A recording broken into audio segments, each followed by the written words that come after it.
Hello बच्चों, हम लोग चैप्टर 10 पढ़ रहे हैं और काफ़ी कुछ पढ़ चुके, काफ़ी सवाल भी बना चुके हैं और कुछ थोड़े से सवाल बचे हैं जो आज हम लोग बनाएंगे। तो एक बार फिर से रिकॉल कर ले हम लोग। टेंजेंट एक ऐसी लाइन होती है जो सर्किल को एक सिंगल पॉइंट पर टच करते हुए गुजर जाती है, सर्किल के अंदर नहीं जाती है ना। एक ही पॉइंट होता है जहां पर कि लाइन का और सर्किल का ज्वाइन होता है और वो पॉइंट ऑफ कांटेक्ट कहलाता है। तो असल में सेकंड का ही एक स्पेशल फॉर्म है टेंजेंट, जबकि जो करस्पॉन्डिंग कॉर्ड है उसकी लंबाई 0 हो जाती है। घटाते घटाते घटाते अगर हम 0 करते जाएं तो एक समय जब अगर ए और बी दो पॉइंट्स हैं और बी अगर ए के साथ मिल जाए तो सेकंड टेंजेंट बन जाता है। ये आप लोगों ने देखा था। फिर देखा था कि सर्किल पर कितने टेंजेंट्स कहाँ कहाँ से खींचे जा सकते हैं। तो सर्किल के अंदर के पॉइंट से एक भी नहीं, बाउंड्री पर केवल एक, बाउंड्री के किसी पॉइंट से केवल एक, और एक्सटीरियर से मैक्सिमम 2 खींचे जा सकते हैं। और टेंजेंट की लेंथ क्या होती है कि जिस पॉइंट से टेंजेंट हमने खींचा है बाहर से, वहाँ से जो पॉइंट ऑफ कांटेक्ट है वहाँ का डिस्टेंस। और आपने ये भी देखा था कि टेंजेंट जो है वो रेडियस पर परपेंडिकुलर होता है हमेशा, दोनों एक दूसरे पर परपेंडिकुलर होते हैं eight the point of contact, और टेंजेंट्स की लेंथ्स भी आपस में इक्वल होती हैं। ये सारे रिजल्ट्स आप देख चुके हैं। तो अब हम लोग आगे चलते हैं। आज का ये पहला सवाल है, prove that the angle between the two tangents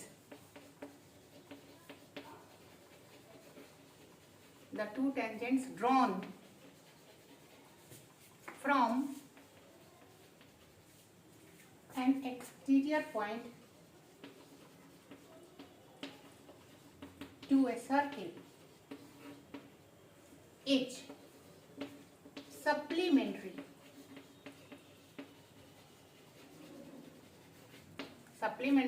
to the angle subtended by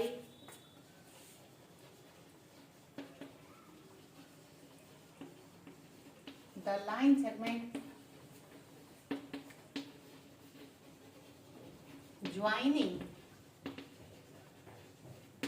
the point of contact at the center। ये देखने में जैसा लंबा बड़ा सा दिख रहा है, असल में उतना ही छोटा सा है। ये देखिए इसमें क्या कहते हैं, prove that the angle between the two tangents drawn from an external point two a circle. तो एक सर्किल है और उसमें किसी एक्सटर्नल पॉइंट से 2 टेंजेंट्स हमने ऐसे ड्रॉ कर दिए। ये अगर P हो, ये पॉइंट ऑफ कांटेक्ट A है और ये पॉइंट ऑफ कांटेक्ट B है। तो कह रहा है कि angle between the two tangents, ये एंगल दोनों टेंजेंट के बीच का एंगल इज सप्लीमेंट्री। ये सप्लीमेंट्री होगा, किसके साथ सप्लीमेंट्री होगा? तो to the angle subtended by the line segment joining the point of contact at the centre.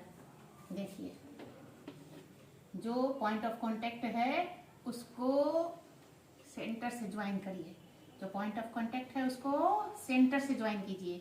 अब यहाँ पर जो एंगल बना, ये दोनों एंगल्स आपस में सप्लीमेंट्री होंगे। दैट मीन्स कि इनका सम 180 डिग्री होगा। ये हमको प्रूव करना है ना।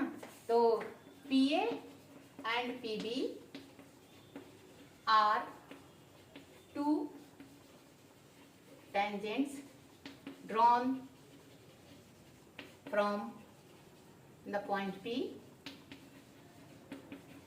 to the circle with center O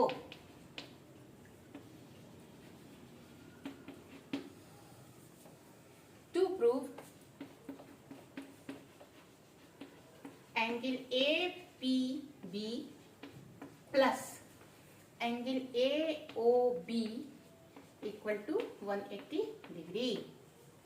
देखिए कितना सीधा प्रूफ है। ये एक क्वाड्रिलेटरल है, देखिए 4 साइड्स हैं इसमें, P A, P B, B O और ओ ए। क्वाड्रिलेटरल है। किसी भी क्वाड्रिलेटरल में चारों एंगल्स का सम क्या होता है? 360 degree.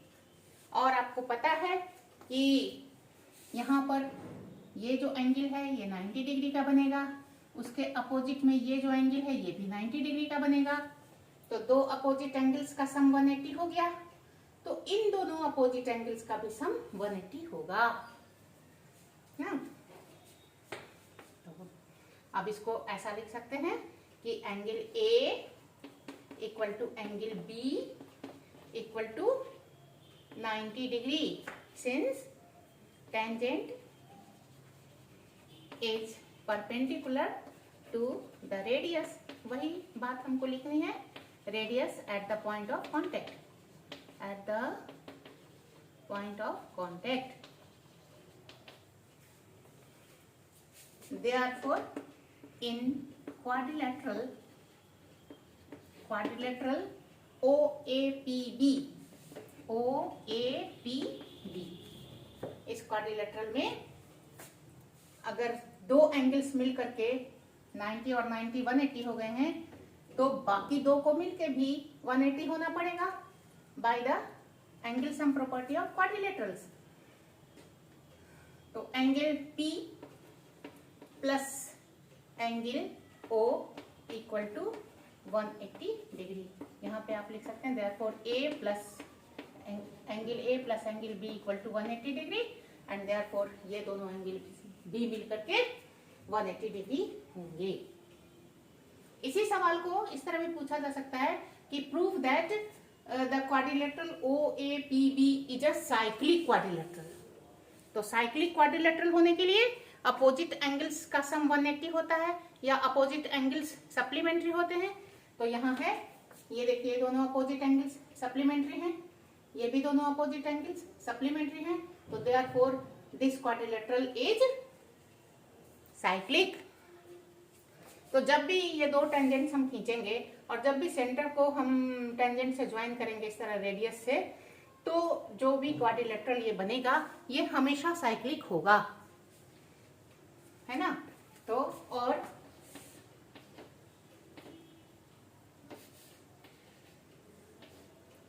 Quadrilateral OAPB is cyclic, ऐसा भी पूछा जा सकता है या कह सकते हैं।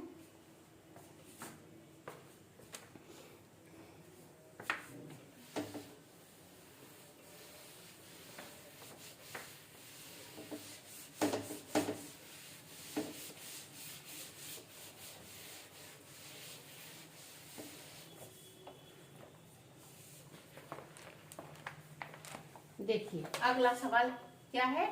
Prove that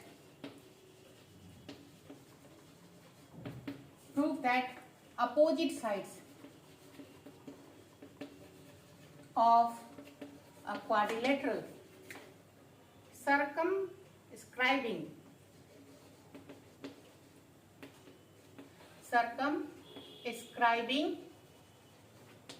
a circle subtend। ये सभी सवाल काफी अच्छे हैं। सबटेंड, सप्लीमेंट्री,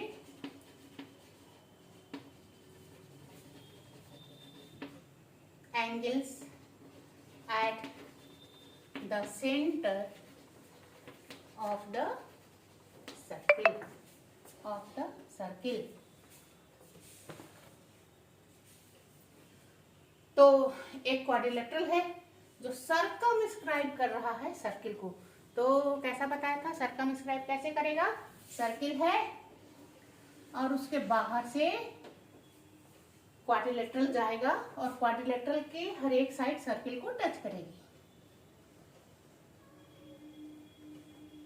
ये देखिए, ये एक क्वाड्रिलेटरल है और इस तरह से ये सर्किल को सर्कमस्क्राइब कर रहा है। A B C सी और डी। तो अब क्या कहता है इसमें, अपोजिट साइड्स।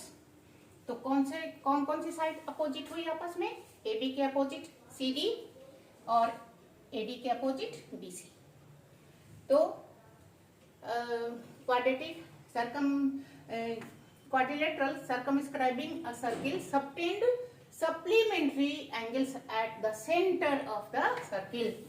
तो यहाँ पर इस साइड से सेंटर पर जो एंगल सबटेंड होगा और यहाँ पर जो एंगल सबटेंड होगा ये आपस में सप्लीमेंट्री होंगे, मतलब ये दोनों एंगल्स मिलके 180 होंगे, ये हमको प्रूव करना है। This is O.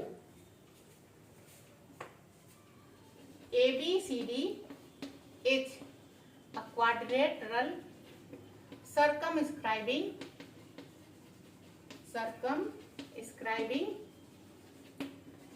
the circle with center O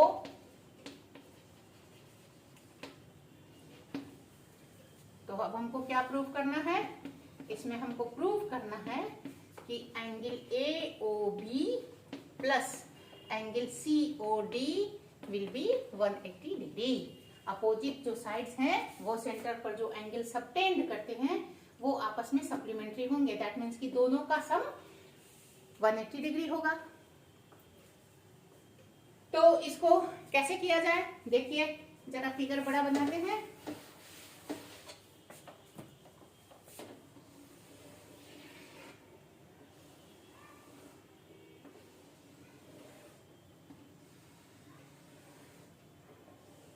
ये देखिए ये बना ABCD, ये है सेंटर और ये यहां से AB से बना है एंगल और ये DC से ये बना है एंगल। अब हमको इन दोनों एंगल्स का सम 180 दिखाना है, तो क्या करेंगे, सबसे पहले आप यहां से रेडियस खींचिए ऐसा,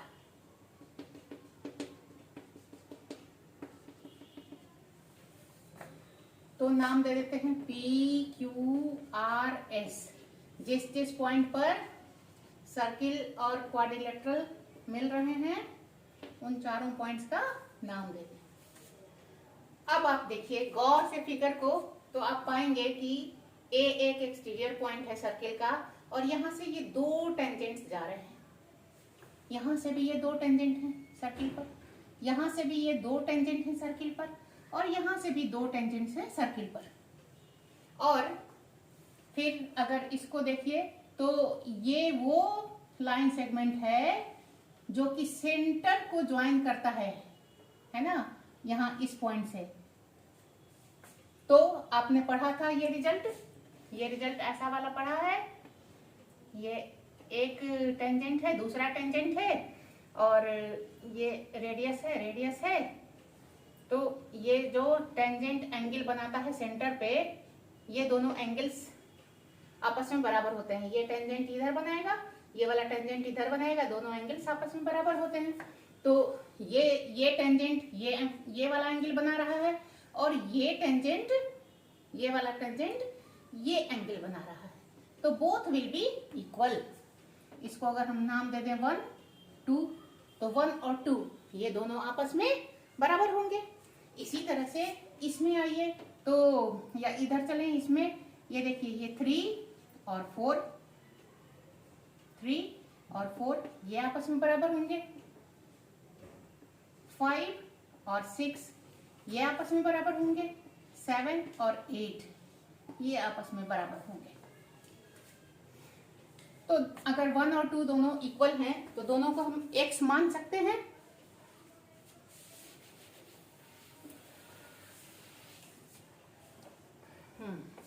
देखिए AP and AS are tangents drawn from the point A, this is O, therefore and AO is the line segment joining A and O. Therefore, angle 1 equal to angle 2. दोनों को x कह दें अगर तो कह सकते हैं. और सिमिलरली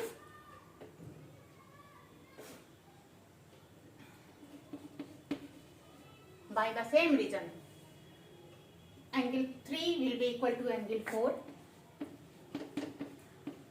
इसको y कह दें. angle 5 equal to angle 6 और angle 7 equal to angle 8. ये हो जाएगा. सब में यही बात है, दोनों टेंजेंट हैं और ये लाइन ज्वाइन कर रही है इस पॉइंट को और इस पॉइंट को, तो ये एंगल्स बाइसेक्ट होंगे. ये वाला एंगल बाइसेक्ट हो जाएगा, मतलब ये एंगल इसके बराबर हो जाएगा. इस तरह से यहाँ होगा, इस तरह से यहाँ होगा. सब में वही रीजन है. और ये सभी एंगल्स मिल करके किसके बराबर होंगे? कितने के बराबर? किसी पॉइंट के अराउंड टोटल एंगल कितना बनता है? 360 डिग्री का बनता है. तो now angle 1 plus 2 plus 3 plus 4 plus 5 plus 6 plus 7 plus 8 equal to 360 degree. और 1 और 2 दोनों की जगह हम x लिख सकते हैं. तो ये 2x हो गया, या एक लाइन लिख लेते, x plus x, y plus y, w plus w और z plus z equal to 360 degree. And therefore 2 को निकाल दें तो x plus y plus w plus z, 2 से कट के ये हो गया 180 डिग्री. अब देखिए x प्लस y, x और y, ये क्या है? x और y ये है 2 and 3 है. और w प्लस z ये क्या है?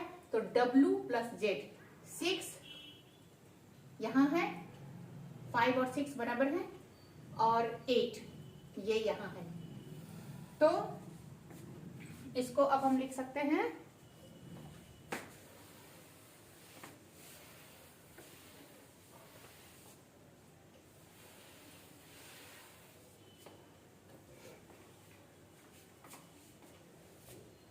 One and 8. 1 को हम x लिख सकते हैं, तो ये हो गया एंगल 1. और 8 जो है वो हमारा z है, तो इसकी जगह पर हम लिख सकते हैं 8 एंगल 8, ये हो गया. और इसी तरह से y है हमारा 4 की जगह हम y लिख सकते हैं. y की जगह हम 4 लिख सकते हैं, और इसी तरह से w की जगह हम 5 लिख सकते हैं. Angle 5 equal to 180 degree. तो 1 प्लस 8 दैट मीन्स ये. देयरफॉर एंगल AOB और प्लस ये वाला कितना हो गया? Angle COD 180 degree. इसी तरह से सिमिलरली, और क्योंकि ये और ये मिलकर के 180 है, तो फिर ये और ये भी मिलकर 180 है, तो टोटल मिला के 360. तो इस तरह से ये हमारा सवाल यहाँ बन गया, कंप्लीट हो गया. इसके बाद आगे देखिए.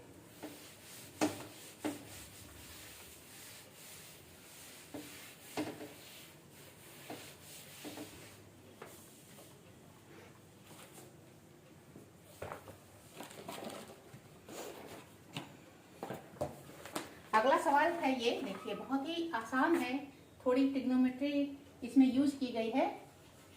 If from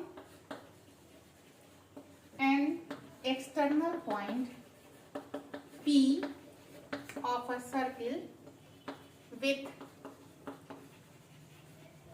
centre O, two tangents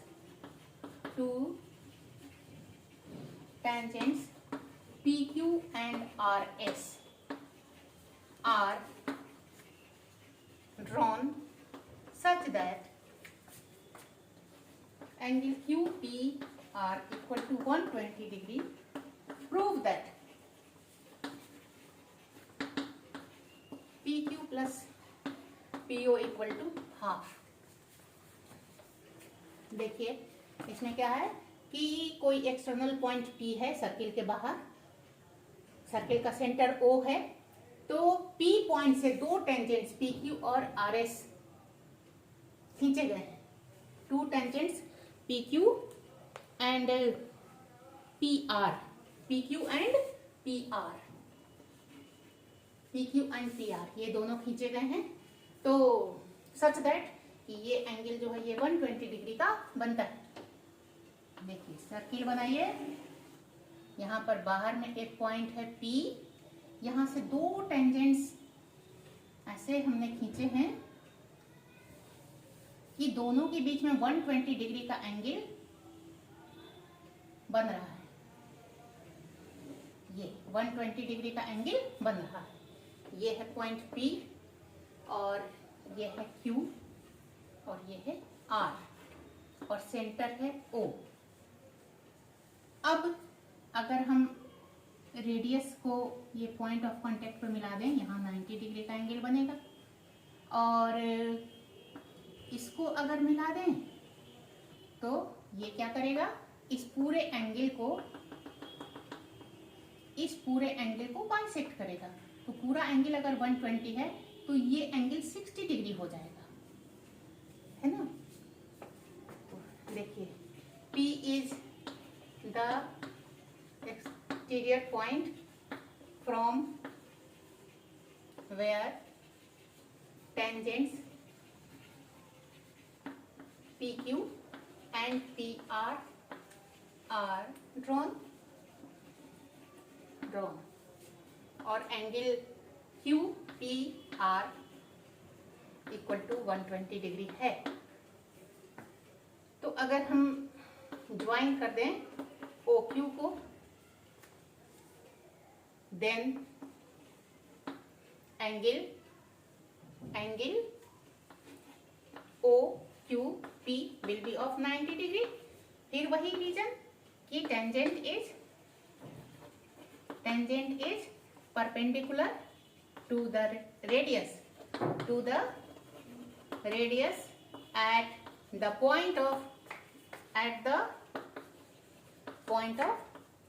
contact. तो यहाँ 90 डिग्री का एंगल बन गया. Also join OP. Now OP bisects angle QPR and therefore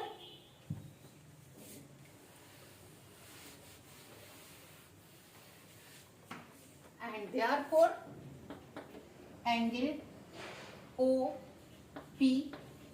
equal to 60 degree. ये एंगल 60 डिग्री हो गया. तो अब इस राइट एंगल में देखिए हमको इसके और इसके बीच रिलेशन निकालना है. तो ये हाइपोटेनस है, ये एंगल हमारे कंसर्न में है, तो ये परपेंडिकुलर हो गया, ये बेस हो गया, ये हाइपोटेनस है ही. तो इसका और इसका निकालना है, कॉस लगा देते हैं, बेस और हाइपोटेनस. तो cos 60 degree equal to QP या PQ divided by OP and therefore cos 60 का वैल्यू क्या होता है, हाफ होता है PQ बाय OP. ये हमारा रिजल्ट यहाँ प्रूव हो गया. देखिए ट्रिग्नोमेट्री का कितना सुंदर यूज है, इसका ये एक एग्जाम्पल है. कितनी आसानी से इसको सॉल्व किया जा सका. इसके बाद देखिए एक सवाल है,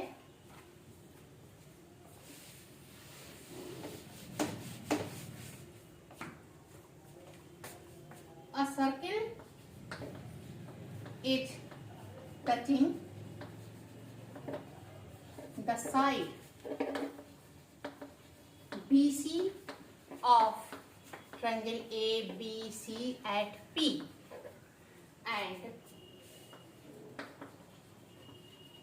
touching AB and AC produced at Q and R respectively. To prove that AQ equal to half the perimeter of triangle ABC, या इसी को हम लिख सकते हैं half AB plus BC plus CA। ये पेरीमीटर हो गया ट्रायंगल का और डिवाइडेड बाय 2, तो हाफ हो गया। तो एक सर्किल है और वो एक ट्रायंगल के साइड BC को P पॉइंट पर टच कर रहा है। और ये देखिए, ये मान लीजिए कि हमारा ट्रायंगल है ABC। अब कहता है कि सर्किल जो है ये AB और AC को भी टच करता है। प्रोड्यूस्ड मतलब इसको प्रोड्यूस कीजिए आगे, है ना। तो AB को अगर हम प्रोड्यूस करें, ये देखिए, तो प्रोड्यूस करते हैं तो Q पर काटता है, और इसी तरह से अगर AC को प्रोड्यूस करते हैं तो R पर मिलता है, ये मिलता है, ये मिलता है, टच करता है।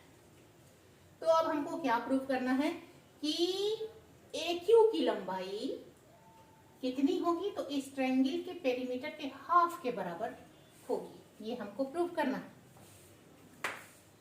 तो अब आप देखिए कि यहाँ पर कौन कौन से टेंजेंट कहाँ पर है। पहली बात तो ये A पर देखिए, A से ये दो टेंजेंट्स जा रहे हैं, AQ और AR इस सर्किल पर, तो दोनों आपस में बराबर होंगे, दोनों की लंबाई बराबर होगी।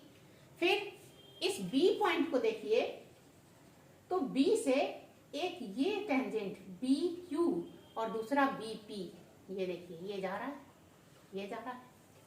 इसी तरह से C पॉइंट से भी दो टेंजेंट्स जा रहे हैं, ये और ये। तो सब पर नजर रखिए, सबका काम पड़ेगा। तो अब AQ हमको निकालना है। AQ को हम लिख सकते हैं ऐसा, AQ पहले तो ये लिखिए, AQ equal to AR, tangents drawn from A। एक ही पॉइंट से दो टेंजेंट जा रहे हैं, दोनों की लंबाई बराबर होती है। इसी तरह से also BP equal to BQ, है ना। इसमें क्या है, टेंजेंट ड्रॉन फ्रॉम B। इसी तरह अगला CP इक्वल टू CR, ये tangents drawn from C, point C, ये हो गया। अब देखिए हमको AQ करना है, क्योंकि ये और ये बराबर है, तो अगर हम दोनों को ऐड कर दें AQ प्लस AR, तो ये कितना हो जाएगा। AQ को हम लिख सकते हैं AB plus BQ, AB plus BQ, और इसी तरह से AR को क्या लिख सकते हैं, AC plus CR, AC plus CR। और क्योंकि AQ और AR बराबर हैं, तो इसको हम ट्वाइस AQ लिख सकते हैं। और अब देखिए क्या हो गया, ये AB और ये AC और ये BQ और BQ जो है वो BP के बराबर है, BQ BP के बराबर है, तो BQ के बदले हम BP लिख सकते हैं। और इसी तरह से CR जो है वो CP के बराबर है, तो यहाँ पर हम CP या PC लिख सकते हैं। ये सब कैसे कैसे लिखा, तो बाय यूजिंग 1 ये हमने लिखा। और इसलिए अब AQ two AQ equal to AB plus BC plus CA, या AQ equal to half of AB plus BC plus CA। ये इस तरह से सिंपल प्रॉपर्टी की टेंजेंट्स, पेयर ऑफ टेंजेंट्स अगर एक पॉइंट से ड्रॉ किया जाए उनकी लेंथ इक्वल होती है, उसी का यूज करके इसको बनाया गया है।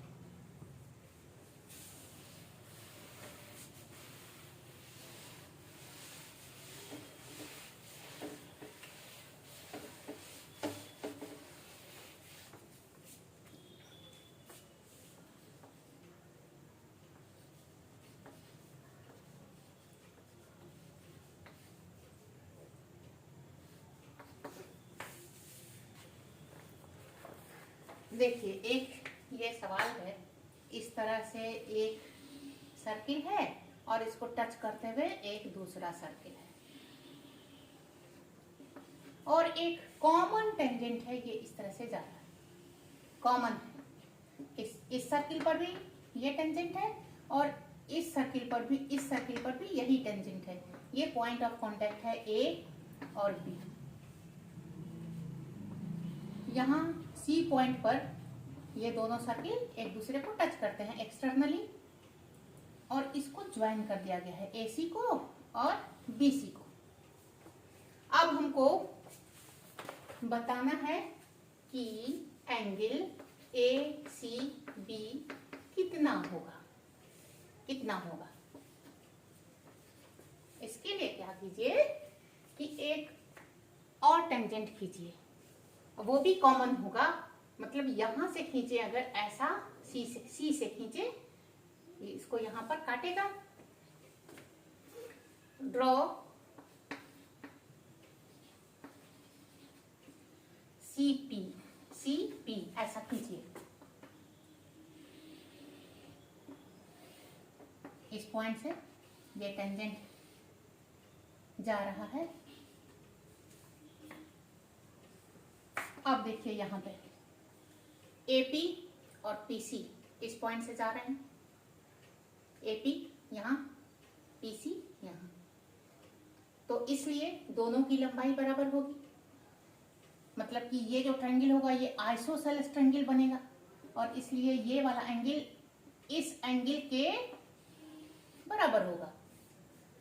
और इसी तरह से सेम इस ट्रायंगल में दिस इक्वल टू दैट, तो फिर ये वाला एंगल इसके बराबर होगा। तो इसको अगर हम x मान लें, ये भी x, इसको अगर हम y मान लें तो ये भी y। Now AP equal to PC, tangents from point P से खींचा गया है, ये कॉमन टेंजेंट। तो अब देयरफॉर एंगल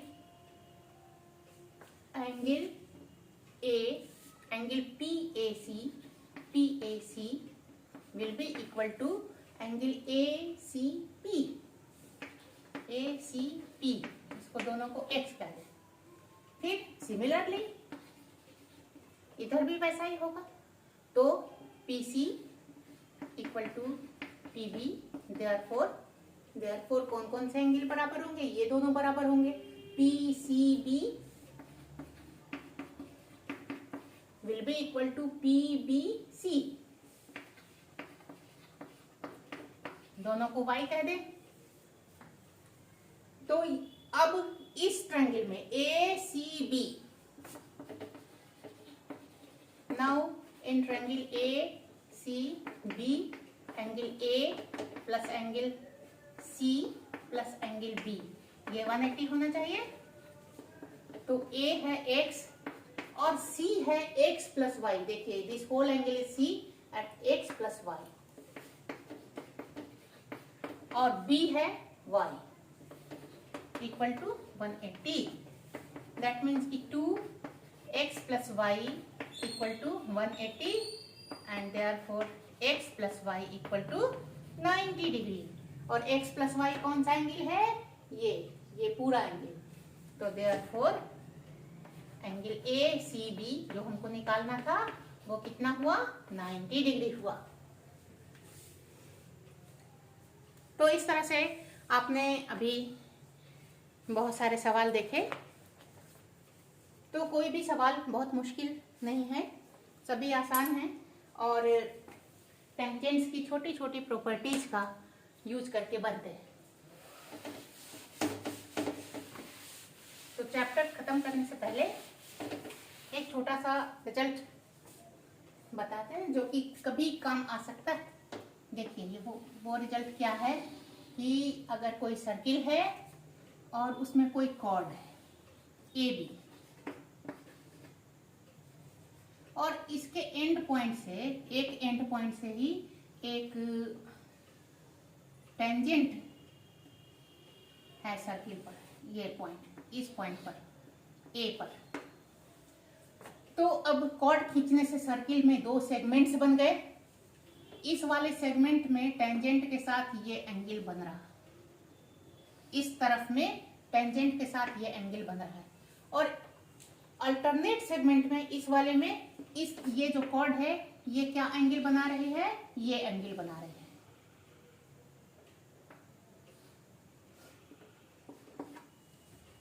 तो ये एंगल और ये एंगल ये दोनों आपस में इक्वल होते हैं। Angle BAD equal to angle ACB। या इसी तरह से ये जो एंगल है ये भी कॉर्ड है, ये नहीं रहे तो ये एंगल जो है वो इसके बराबर होगा। अल्टरनेट सेगमेंट में जो एंगल बनेंगे, जो एंगल बनाएगी कॉर्ड, उसके बराबर होगा। इसका प्रूफ देखिए बहुत आसानी से किया जा सकता है। ये सेंटर है तो ये पूरा एंगल 90 डिग्री बनता है।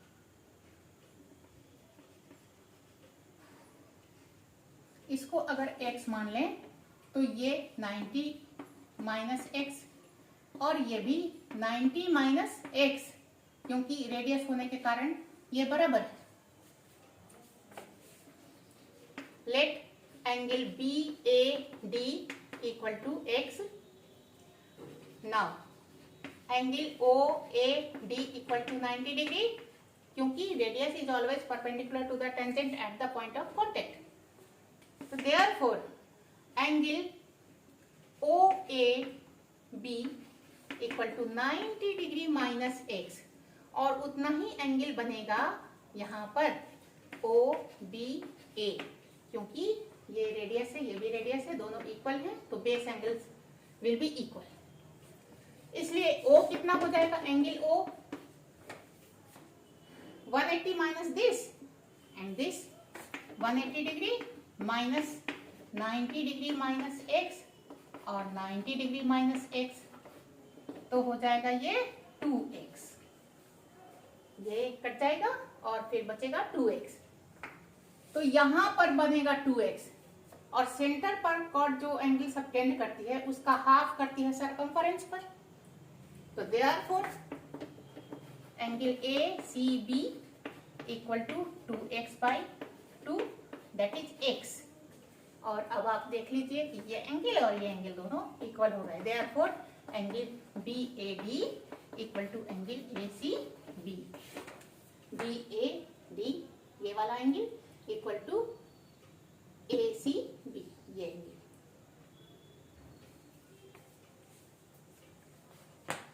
तो इस तरह से ये चैप्टर कंप्लीट होता है।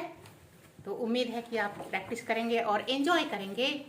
काफ़ी अच्छे सवाल होते हैं, हल्के भी होते हैं और मन लगता है बनाने में। तो आज यहाँ पर हम लोग क्लास को ख़त्म कर रहे हैं और फिर अगले दिन हम लोग आगे का चैप्टर शुरू करेंगे।